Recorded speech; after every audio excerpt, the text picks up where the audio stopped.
নতুন নতুন যখনই আমরা আমাদের আয়রন রিমুভার টুলসে আপডেট ভার্সন নিয়ে আসি তখনই আমরা প্রত্যেকবার চেক করে নিই। দেখেন এখন একটা চেক করতেছি রানিং লাইনে, এখানে কোনো ময়লা আসবে না বা কোনো কিছু আসবে না। এটা জাস্ট নতুন লাইনের মধ্যে জাস্ট আমাদের বাকেটের প্রেশারটা টেস্ট করা।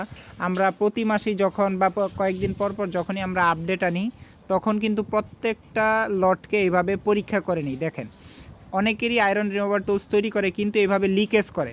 দেখেন আমাদেরটা এক ফোঁটা পানিও আসে না কিন্তু পুরা হ্যান্ডেল চলে আসবে, কিন্তু পানি লিকেজ করবে না। আমাদের বাকেটগুলো এইভাবে গ্যারান্টিযুক্ত। দেখেন পুরো পাঞ্চ করবেন আপনি 100% প্রেশার অ্যাকুরেট ভিতরে যাবে। আর আপনারা যারা ব্যবহার করবেন তখন আয়রন রিমুভার টুলস ইনস্টল করার সময় সেইখানে টেপলন ব্যবহার করতে পারেন মাথায়, তাহলে আর লিকেজ হবে না। আর আলহামদুলিল্লাহ অনেকেরই আয়রন রিমুভার টুলস ব্যবহার করার সময় দেখবেন যে পিছনে গা ভিজে যায় বা বাকেট দিয়ে লিকেজ করে।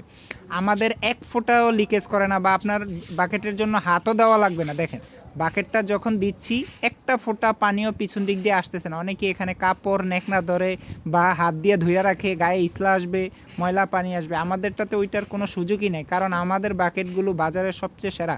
আর বাংলাদেশের সর্বপ্রথম এই আয়রন রিমুভার টুলসটি গ্যারান্টিযুক্তভাবে আমার নিজের হাতেই আবিষ্কার করা। এটা কেউ বলতে পারবে না যে আমার হাতে গ্যারান্টিযুক্তভাবে কেউ আবিষ্কার করেছে। এই অরিজিনাল সবুজ কালারের আয়রন রিমুভার টুলসটি খুবই লং লাস্টিং এবং দীর্ঘস্থায়ী। আপনারা চাইলে এই ধরনের টুলসগুলো স্ক্রিনে দেওয়া হোয়াটসঅ্যাপ নাম্বারে অর্ডার দিয়ে আমাদের কাছ থেকে ক্যাশ অন ডেলিভারিতে সারা বাংলাদেশে নিতে পারতেছেন।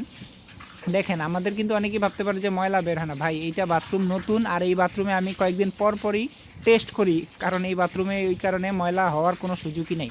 আর এই যে ট্যাপলন ট্যাপ দেখতেছেন, আমরা কিন্তু প্রত্যেকটা আয়রন রিমুভার টুলসের সাথে এইভাবে একটি ট্যাপলন ট্যাপ সাথে করে দিয়ে দিচ্ছি। অবশ্যই আপনারা কল সেটিংয়ের সময় এই আয়রন রিমুভার টুলসের পরে ভালো করে ট্যাপলন লাগিয়ে নেবেন। তো কেমন হয়েছে আমাদের কাজটি অবশ্যই কমেন্ট করে জানাবেন। আল্লাহ হাফিজ।